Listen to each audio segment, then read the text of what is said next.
Bismillahirrahmanirrahim. Alhamdulillah Rabbil Alamin. Wassalatu wassalamu ala Rasulil Amin wa ala alihi wa sahbihi ajma'in. Amma ba'. Assalamualaikum warahmatullahi wabarakatuh. Alhamdulillah tuan-tuan dan puan-puan, syukur kita hadirat Allah Subhanahu wa taala. Dengan limpah kurnianya dapat kita bertemu pada malam ini bagi meneruskan lagi slot kuliah maghrib kita, tuan-tuan dan puan-puan. Dan pada malam ini saya menggantikan penceramah yang lain, maka sepatutnya giliran saya lambat lagi, tapi saya sambung je lah pengajian kita seperti mana yang kita tangguhkan sebelum ini. Baik.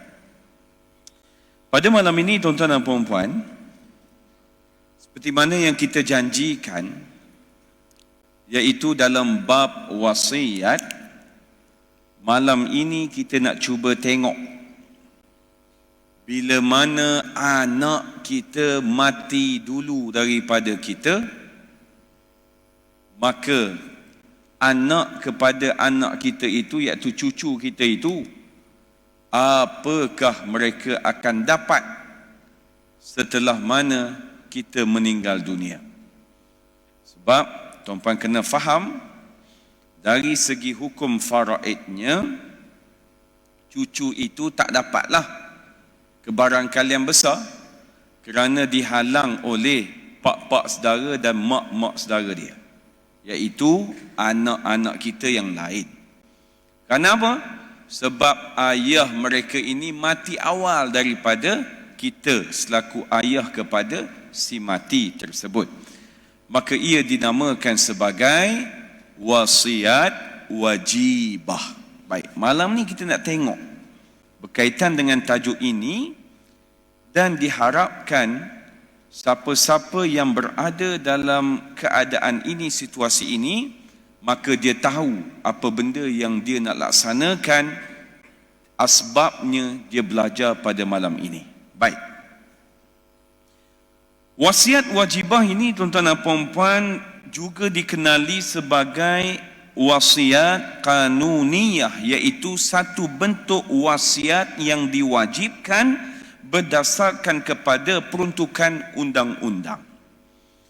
Kalau di Malaysia ini wasiat wajibah tidak semua negeri ada. Hanya beberapa negeri yang mengkanunkan wasiat wajibah ini di dalam enactment ataupun akta mereka. Kalau di Negeri Sembilan ada. Kalau di Melaka ada. Kalau di Kelantan ada. Kalau di Selangor ada. Itu antara negeri-negeri yang mengkanunkan wasiat wajibah ini menjadi undang-undang. Dan ada negeri yang tidak mengkanunkan. Sebab itu wasiat yang diwajibkan berdasarkan peruntukan undang-undang. Bila sebut tentang undang-undang ini tuan-tuan dan puan-puan, kalau dalam kaedah disebut tasarruful imam ala ra'iyati manutun bil maslahah, iaitu tindakan pemerintah terhadap rakyat adalah bergantung kepada kemaslahatan. Kalaulah untuk kemaslahatan, maka ia dibenarkan. Sebagai contoh, kita kata traffic light. Kalau tak ada traffic light, tak apa. Tak boleh, sebab nanti akan berlakunya accident, orang yang tak sempat menyempat melanggar dan sebagainya, maka dibuat. Siapa yang langgar, maka kena saman. Jadi, kenapa dibuat undang-undang itu? Pemerintah buat untuk kemaslahatan rakyat yang berada di bawah tanggungan dia. Baik. Secara umumnya, wasiat wajibah ialah pembahagian sebahagian daripada harta pusaka kepada cucu yang kematian ibu atau bapa sebelum datuk atau nenek atau mereka mati serentak yang menyebabkan cucu tersebut tidak mendapat bahagian daripada harta pusaka atuk dengan nenek tadi kerana dihijab oleh bapa atau ibu saudara mereka. Contoh, saya mati dulu daripada ayah saya,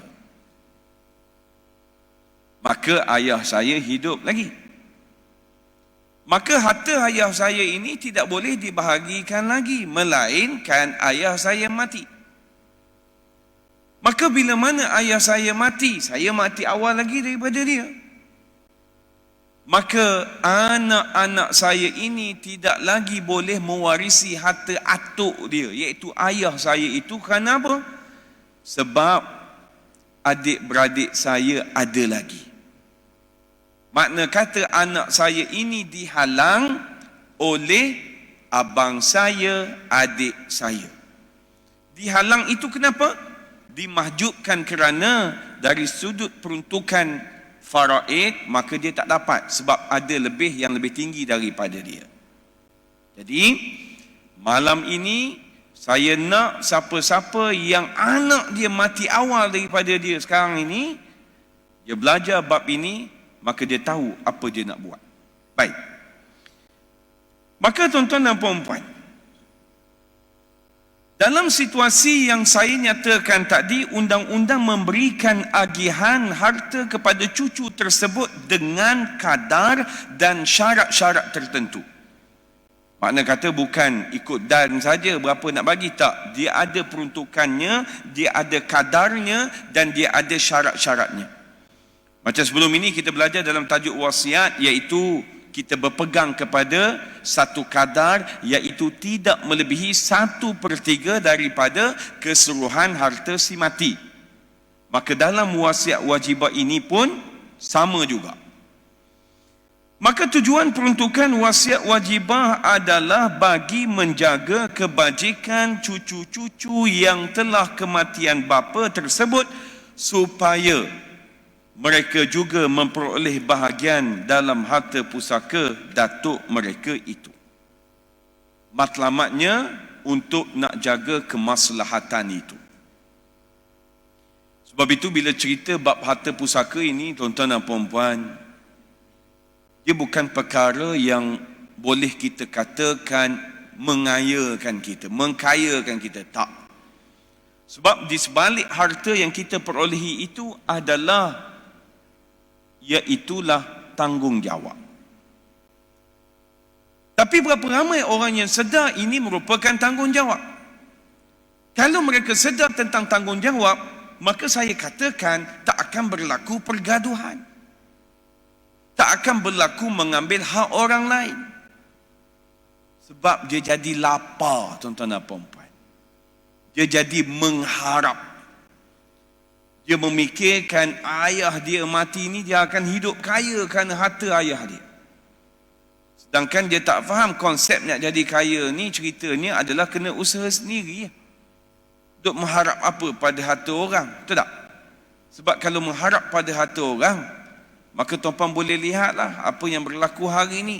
Dibunuh mak dia, dibunuh ayah dia, kemudian bergaduh harta pusaka, berlakunya perbalahan, dipulaukan, dikutuk, dihina dan sebagainya, sebab tak faham tadi. Tapi biasa dah tuan-tuan dan puan, manusia ini kalau bab harta aja mudah celik mata. Dah.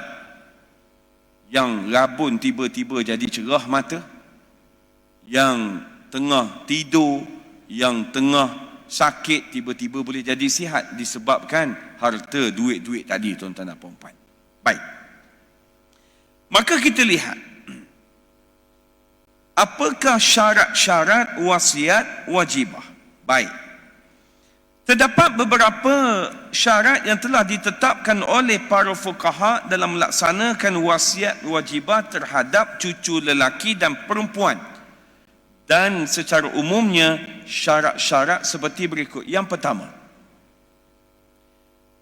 Mereka tidak mendapat apa-apa bahagian harta pusaka atau nenek mereka kerana didinding oleh bapa atau ibu saudara mereka. Makna kata mereka itu ditujukan kepada cucu tadi. Semua cucu ke? Tak. Cucu yang mana ayah dia mati awal tadi ni. Dia tak dapat apa-apa. Kerana apa mereka tak dapat? Mereka tak dapat kerana didinding, dihijab, dimahjubkan oleh pak saudara dengan mak saudara mereka, iaitu adik-beradik kepada ayah mereka itu. Jika sekiranya mereka berhak ke atas harta pusaka sama ada secara fardu, walaupun bahagiannya lebih sedikit daripada wasiat wajibah, maka wasiat wajibah tidak boleh berlaku. Dia tidak didinding oleh pak saudara dan mak saudara. Dari sudut kiraan faraid dia dapat, maka tiada lagi wasiat wajibah. Jadi makna kata syarat yang pertama ini, atuk dia mati tadi, nothing, dia tak dapat apa-apa. Faraid pun dia tak dapat, apa pun dia tak dapat. Maka wasiat wajibah layak untuk kepada dia. Tapi kalaulah dia ini, atuk dia mati, dia dapat bahagian faraid. Barangkali atuk dah tak ada anak, ada cucu saja, maka ada dalam kiraan faraid dia dapat, walaupun sedikit, maka dia tidak layak lagi mendapat wasiat wajibah. Itu yang pertama. Yang kedua, ni penting ni. Yang kedua ni, tindakan atuk dengan nenek ini. Si mati iaitu atuk atau nenek tidak memberikan hartanya kepada mereka melalui pemberian secara percuma. Atuk dengan nenek tadi, dia tak bagi kepada cucu tadi ni sesuatu harta melalui hibah ke, wakaf ke, hadiah ke, wasiat ke, atau sebagainya. Jika si mati telah memberikan kepada mereka ini siapa? Cucu tadi.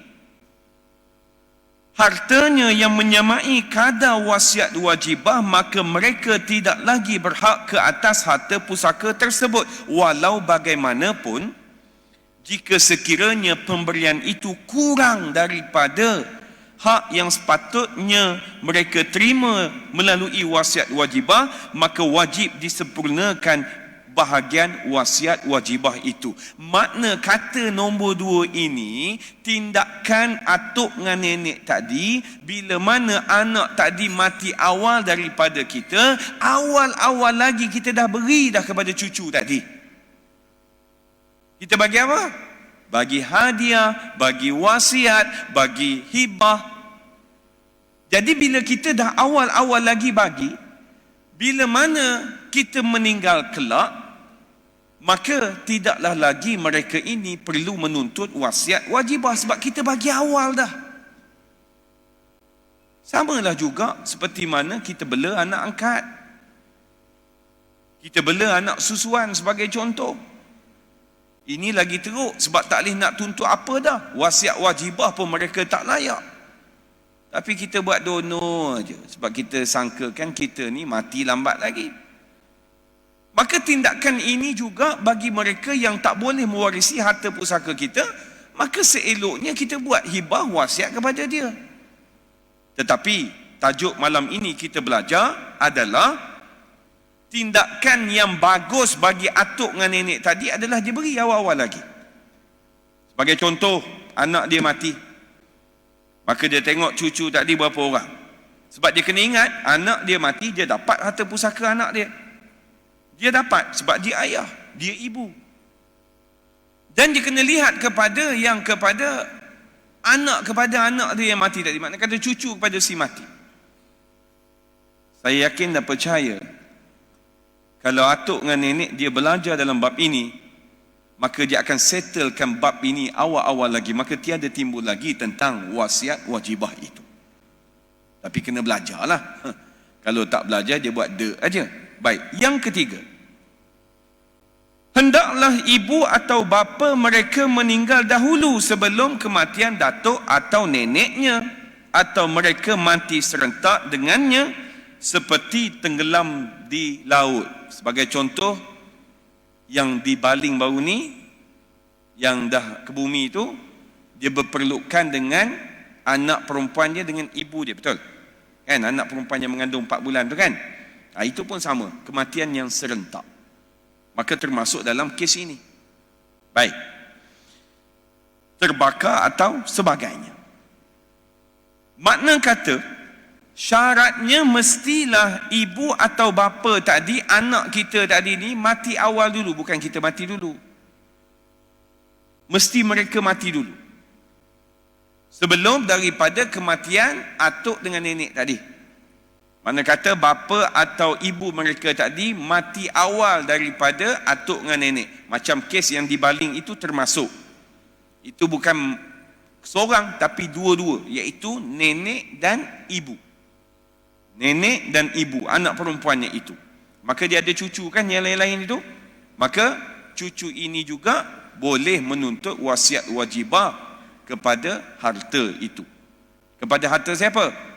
Setelah atuk dia mati nanti. Dan termasuk juga bagi kematian yang serentak. Maka dalam kes itu juga adalah kematian yang serentak. Maka boleh menuntut. Jadi bab kematian serentak ini tuan-tuan kena fahamlah. Jangan tuan-tuan samakan pula orang aksiden di tengah jalan, dia ada yang mati di tempat kejadian, dua-dua sama, itu serentak.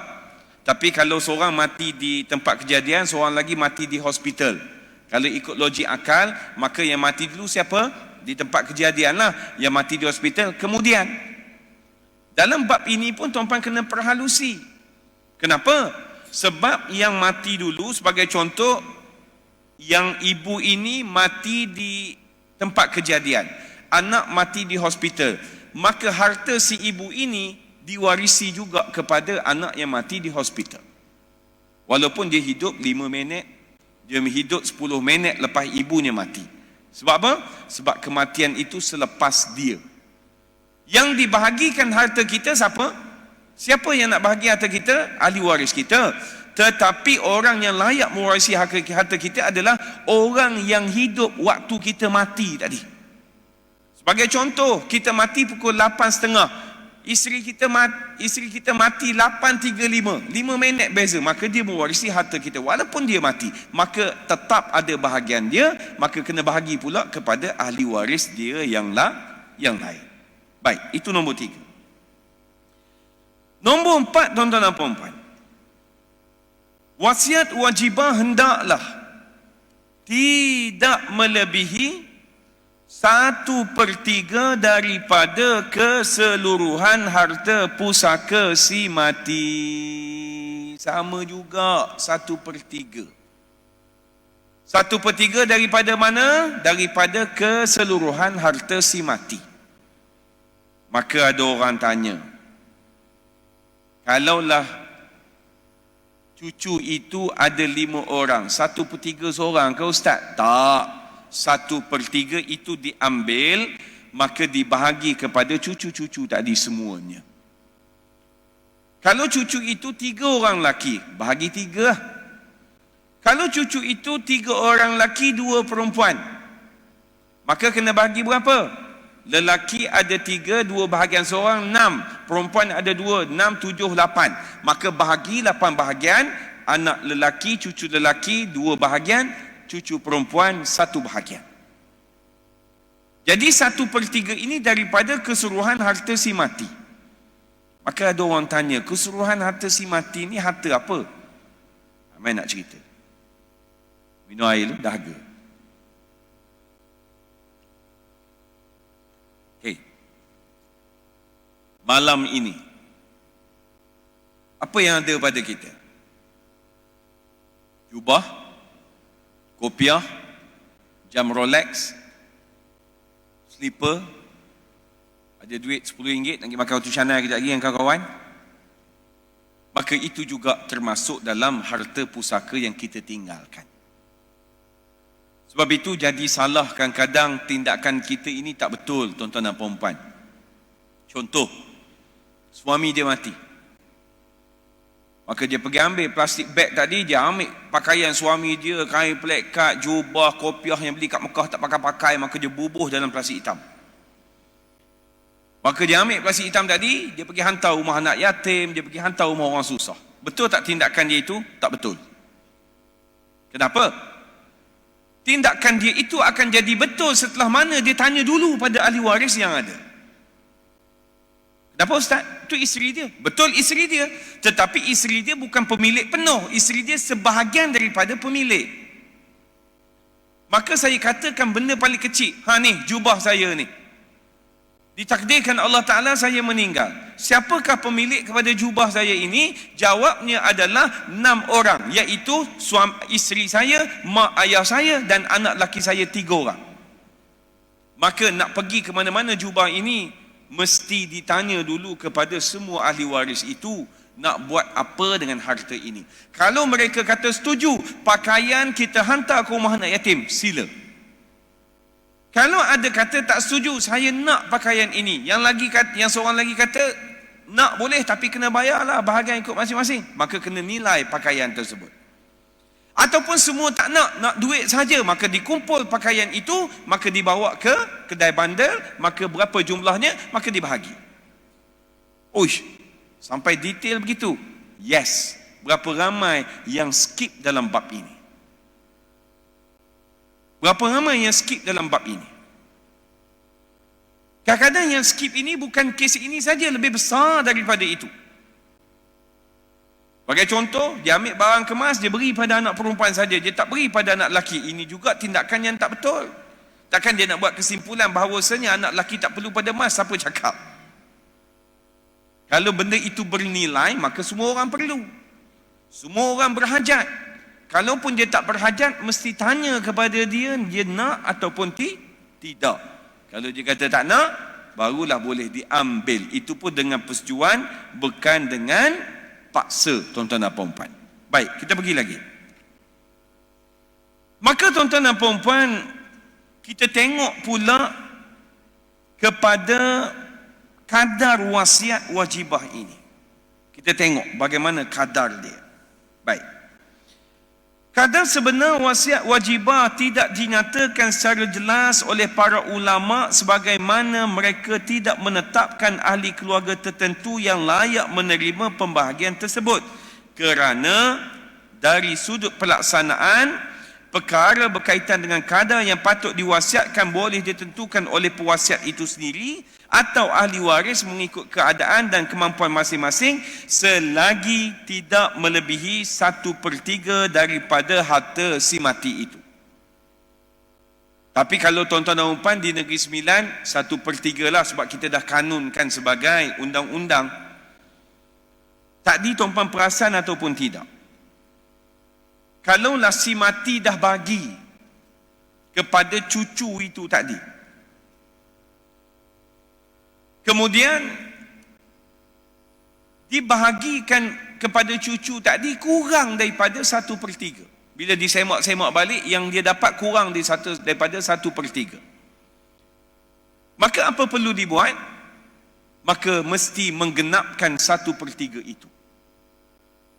Atuk tadi bagi dah, sebagai contoh 60,000 contoh. Maka bila mana atuk mati, dikira balik keseluruhan harta si mati, rupanya 60,000 itu tidak mencakupi 1/3. Kena top up lagi 20,000, maka kena top up 20,000 kepada cucu tadi. Sebab syaratnya mesti 1/3. Tapi kalau lebih macam mana? Kalau lebih, boleh dengan persetujuan ahli waris yang lain. Tapi maksimum setakat 1/3. Sama juga seperti mana yang kita belajar sebelum ini, tuan-tuan dan puan-puan. Dalam bab wasiat pun sama. Nak beri kepada penerima itu mesti tidak boleh melebihi. Kalau lebih, mesti dapat persetujuan ahli waris yang lain. Tapi kadang-kadang bila bab persetujuan ini, tuan-tuan dan puan, saya nak cuba detailkan kepada tuan-tuan dan puan apa maksud persetujuan bersama. Sebab benda ini diterangkan kepada saya waktu saya ambil diploma di Kolej Ugama Sultan Zainal Abidin, diterangkan oleh guru saya Dr. Saleh, Allah yarham, Dr. Saleh. Ni malam ni anak murid dia nak bagi tahu. Orang dia mati dah yang pesan ni, tapi anak murid dia hidup lagi. Maka disampaikan kepada beberapa orang jemaah hari ini. Mudah-mudahan tuan-tuan dan puan ia dikira sebagai ilmu yang bermanfaat kepada dia. Okey. Apa pesan dia?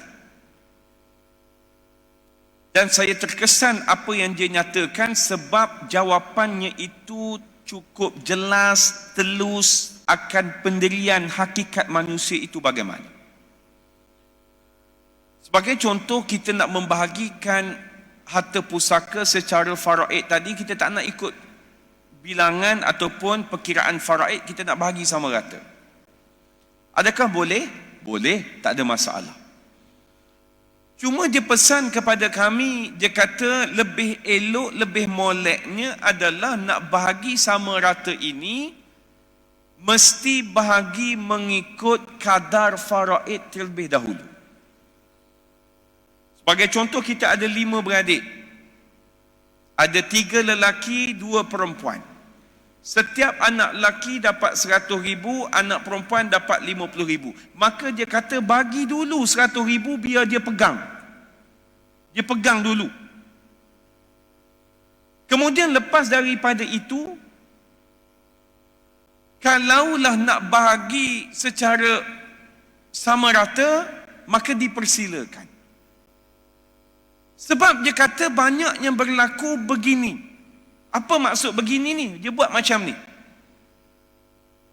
Dia terus bahagi sama rata. Sedangkan ahli waris tidak diterangkan berapa sepatutnya mereka dapat. Dia dengan perkataan kita bahagi sama rata lah, jangan pakat duk balah lah sama kita ni. Maka yang lain pun tak tahu pun tentang sistem faraid, dia tahu nak terima saja. Molek lah kita bagi sama rata lah. Maka dia pun ambil bahagian dia. Bila mana dia tak tahu sepatutnya berapa dia dapat, barangkali dengar ceramah Ustaz Ehsan ni, sepatutnya dia dapat 100,000, tiba-tiba dapat 50,000, dia mula kata, kenapa aku pergi setuju baru ni? Sepatutnya aku 100,000. Dia mari perasaan itu. Sebab itu dia berpesan, dia kata biar pihak-pihak tadi pegang dulu amount itu. Lepas pada masing-masing dah dapat, maka tutup majlis dengan wabillahi taufiq wa hidayah. Assalamualaikum warahmatullahi wabarakatuh. Diam. Lepas daripada itu, siapa yang dapat lebih, maka dia panggil yang dapat sikit. Nah, Minah, aku ni dapat lebih, aku anak lelaki, nah ambil kat kau sikit. Itu baru betul-betul bahagi sama rata. Sebab tuan-tuan kena ingat, kita dalam adik-beradik ada bongsu, ada sulung, abang, ada tengah, ada angah, ada alung. Sebagai contoh, kita 5 beradik. Alung tadi askar, pangkat pula pegawai waran, tuan-tuan dan puan-puan. Pegawai waran ni jangan buat main. Dia pakai cap dia tu, kemudian dia pegang kayu besar tu kan, yang macam geometri tu kan, boleh buat begitu. Dia kata kita bagi sama rata lah adik-beradik, apa ni nak ikut faraid bagai ni, kita sama-sama ni, sama-sama rasa lah. Harta pun tak berapa banyak sangat. Setuju belaka? 4 lagi setuju sebab abang lu. Kalau yang 4 tadi tak setuju, contoh seorang kat tangan saya tak setuju, barangkali dia akan rasa takut, bimbang. Bimbang kenapa? Bimbang kalau yang lain pula akan kata dia tamak. Tapi istilah tamak tak betul. Tamak adalah kita ambil hak orang. Hak kita bukan tamak. Itu mengambil hak kita. Dia bimbang orang lain akan kata pada dia, lapar sangat ke nak harta ni? Pula dah. Jadi tuan-tuan dan puan-puan, kita dalam bab membahagikan harta pusaka mesti telus. Tuan-puan ingat bahagi harta pusaka boleh buat bulatan begitu? No, tuan-tuan dan puan, paling tidak ada whiteboard. Tuan-puan tulis si mati meninggal bila, siapa nama dia. Kemudian tulis siapa ahli waris dia. Kenapa tulis ahli waris? Pastikan ahli waris ni adalah pemilik pusaka dia. Jangan pergi bantai pula anak angkat kat situ nama tiba-tiba. Maka dia tak termasuk. Kemudian kena tulis, anak nombor 1 berapa dapat, anak nombor 2 berapa pecahan dia, 1/2, 1/4, 1/3 ke apa benda yang ada kat situ. Kemudian tulis pula si mati meninggalkan harta sebanyak 10 aset, total berjumlah 1 juta. Kalau dibahagikan kepada waris, Abang Long akan dapat 200,000, Abang Ngah akan dapat 200,000 sebagai contoh. Ini baru betul, baru telus tuan-tuan dan puan-puan. Kita buat tak macam itu? Nampak macam mana ustaz saya nak kira tak kerti?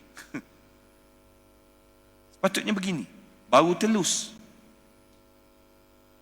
Kemudian bila mana dah dibahagikan, tolong buang satu sifat dalam diri kita ini tuan-tuan. Sifat apa? Sifat mengharapkan kepada harta itu membalas jasa kita. Ini bagi kes yang mana dia yang jaga ayah, orang lain tak jaga. Mula dia rasa dia yang paling terbaik dalam dunia ni.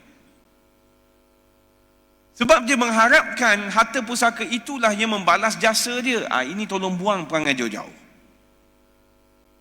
Kita dalam bab beragama ni tuan-tuan dan puan-puan, apa benda kebaikan yang kita buat Allah Ta'ala balas, bukan harta tuan-tuan dan puan-puan. Sebab kalau kita fikir ke situ, itu yang berlaku hari ni, dia jadi putus silaturahim. Sebab apa? Dia anak perempuan, dia yang jaga. Abang pula tak apa nak cerdik, dia ambil bahagian dia, belah begitu saja. Maka tidak dikira kos adik tadi dari segi ubat ayah ke apa benda yang berkaitan. Ni orang buta hati ni. Kita kena tengok tuan-tuan dan puan-puan dalam bab ini, sebab benda-benda kecil ini yang akan membuatkan bergaduh. Bila mana nak dibahagikan harta pusaka, cubalah checklist balik. Hari tu masa ke bumi ayah, siapa yang bawa keluar duit yang beribu-ribu ni? Cakaplah, siapa? Okey, kau buat keluar itu kan, berapa? Kau 1,000, kau 1,000. Ambil harta pusaka, bayar balik. Kecuali kalau dia kata, tak apa, memang aku ikhlas lillahi ta'ala pada ayah, memang nak buat untuk ayah. Maka, tarik balik. Bubuh balik dalam harta ni sebelum dibahagikan. Sebab benda-benda kecil ini, tuan-tuan dan puan, yang kadang-kadang boleh menjadi gaduh. Sama juga bagi kes kita kata nak menguruskan tanah. Okey, kau settle dulu, bila mana time nak tanda tangan, kau hello aku. Sedap. Yang Mamat tu ulang alik pergi ke pejabat tanah, daripada KL pergi ke Maman, sebulan sekali kena sewa homestay dan sebagainya. Dia tak fikir, dia kira barang siap, nak tunggu tanda tangan. Kos itu pun kena fikir juga, bahagilah. Saya tak mampu, tak nak bayar dia. Kalau dah tahu tak mampu, maka tolak bahagian kita. Akai ada kan? Ini ada kan? Takkan tak boleh fikir benda tu. Human touch, tak? Human sense, benda itu boleh nampak kan? Takkan benda itu semua free. Takkan semuanya lillahi ta'ala. Lillahi ta'ala di mulut, barangkali di hati belum lagi. Maka kena jelas isu itu. Berapa banyak kos yang telah dikeluarkan. Dan kalau sebut tentang kos ini, tuan-tuan dan puan-puan, berapa ramai harta pusaka orang Islam yang mana tidak diuruskan disebabkan kos ini. Tak ramai yang nak bertanggungjawab, tetapi ada orang yang cukup cekal, dia settle sendiri sampai habis, kos semua dia tangguh. Sebab dia tidak melihat kepada kos itu, tetapi dia melihat atas tanggungjawabnya sebagai seorang Muslim untuk menguruskan harta pusaka si mati. Maka insya-Allah Allah Ta'ala akan murahkan rezeki dia. Jadi pada malam ini tuan-tuan dan puan-puan, kita dah faham dah wasiat wajibah ini adalah merupakan satu perkara yang mana tercatat dalam undang-undang kita. Kalau di Negeri Sembilan ada. Cuma saya mari terfikir bagaimanakah cara pelaksanaannya. Okey. Bila sebut cara pelaksanaannya tuan-tuan dan puan, maka cucu itu perlu menuntut di mahkamah syariah. Bila namanya menuntut di mahkamah syariah, dia akan jadi pemohon. Maka respondennya adalah pak saudara dengan mak saudara dia. Soalan saya kepada semua jemaah, adakah pak saudara dan mak saudara itu rela untuk dibahagikan kepada cucu ataupun anak saudara dia tadi. Kat situ saya jam, tuan-tuan dan puan-puan. Kalau pak saudara dengan mak saudara dia datang ceramah malam ini, dia boleh dengar, dia boleh faham dan dia boleh akur. Tapi berapa ramai yang mana daripada bahagian dia dapat 50,000 disebabkan kena bahagi wasiat wajibah jadi 35,000. Berapa ramai yang boleh berlapang dada dalam isu ini? Ini masalah dia. Berlapang dada satu hal, berapa ramai yang boleh mengekalkan silaturahim dengan anak saudara dia itu? Sebab kalau di mahkamah saya jarang sangat ada permohonan ini. Kenapa jarang? Takkan tak tahu. Barangkali bergaduh. Daripada bergaduh baik tak payah tuntut. Sama juga bagi kes yang mana suami meninggal. Dia pula tak ada anak. Ayah pada suami pun dah tak ada. Maka harta pusaka suaminya, kebarangkalian besar akan dapat kepada dia dan adik-beradik suami dia. Maka bila mana dia memfailkan permohonan tuntutan, saya katakan harta sepencarian, maka dia akan jadi pemohon. Maka respondennya, pihak yang melawan ni siapa dia? Iaitulah adik-beradik suami dia. Itu pun dah goyang tuan-tuan di mahkamah kerana tak setuju. Kenapa? Sebab adik-beradik suami tadi melihat kepada harta abang dia ataupun adik dia tadi ni, adik dia meninggal atau abang dia meninggal, maka rumah ni dia kena dapat sebab bahagian dia nak tuntut. Maka kalaulah kakak ipar itu menuntut harta sepencarian, maka dia akan faham bahawa bahagian dia untuk faraid nanti akan berkurang. Situ pun berapa ramai yang bergaduh. Nak tuntut apa lagi? Faraid dah ada. Harta sepencarian apa? Faraid sudahlah. Kenapa dia marah pada kakak ipar tadi?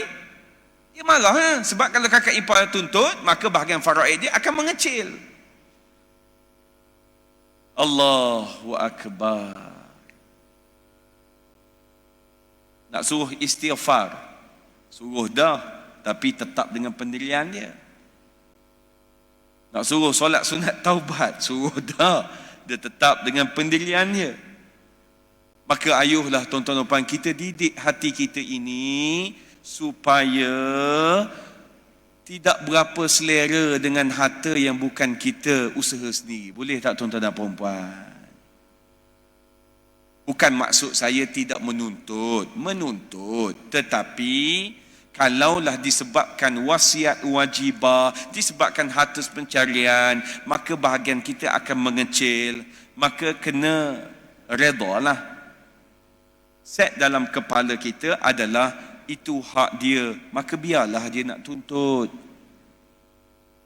Kenapa kita marah? Sebab kita menyangkakan kita memerlukan pada benda itu. Kita mengharap sangat. Bila barang mengharap ni tuan-tuan dan puan, dia mula stres. Macam contoh naik pangkat kan?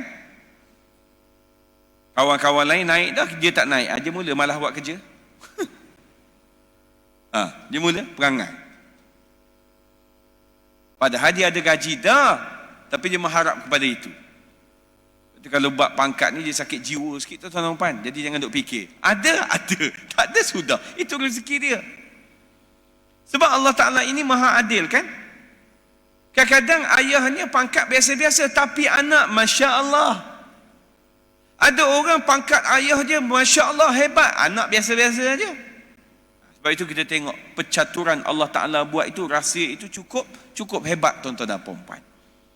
Jadi sebab itu hati ini kena ada dalam agama. Sebab itu bila datang ke masjid surau, sama level, dia tak ada datuk, tak ada datin, tak ada tansik, tak ada apa, semayang sahaja. Yang tak ada kita kata kalau datuk tadi kena semayang atas kursi, tak boleh semayang, tak payah berdiri, tak ada, sama je. Sebab apa? Walaupun tuan imam ni tak ada datuk, tak ada tansi, tak ada doktor, tetapi kena ikut dia. Tak boleh kita kata disebabkan kita tadi pangkat tinggi, tak payah ikut dia. Kita boleh awal daripada dia. Tak, sama sahaja. Sebab itu tempat datang ke masjid ini, tuan-tuan dan puan, adalah tempat untuk sujud kepada Allah Subhanahu wa ta'ala. Tuan-tuan perasan ataupun tidak, bila mana kita sujud, apa kita baca? Subhana rabbiyal a'la wa bihamdih. Apa maknanya? Maha sucimu ya Allah yang paling tinggi. Tu waktu kita sujud. Waktu kita sujud itu tuan-tuan perasan ataupun tidak, kepala kita ini kita letak sama level dengan kaki kita. Maka kita sebut subhana rabbiyal a'la wa bihamdih, maha sucimu ya Allah yang paling tinggi ya Allah. Kalau mengerti kepada lafaz itu dan keadaan kita sujud itu, tuan-tuan dan puan-puan, yang kepala kita ini, kalau orang tepuk kita marah, kaki kita ini kita pijak tai ayam, kita pijak merata, kita letakkan sama level kaki dengan kepala kita, maka kita sebut perkataan itu. Itulah setinggi-tinggi keimanan kepada Allah Subhanahu wa ta'ala. Sama juga dengan ibadah korban yang tak berapa hari lagi kita nak sambut kan. Ada orang kata, saya tak boleh lah ustaz, bila tengok lembu kena sembelih ni, saya jadi macam kacau, jiwa kacau ustaz. Dia tak boleh, dia jadi kesian. Saya kata, kesian tak kesian, kena ada satu perasaan. Kenapa aku buat? Allah Ta'ala suruh buat.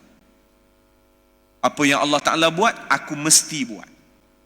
Maka soal kesian, maka diketepikan. Tetapi bila mana perintah Allah Ta'ala, maka aku kena buat. Sama juga macam kisah Nabi Ibrahim dengan anaknya. Kenapa dia buat? Sebab Allah Ta'ala suruh buat.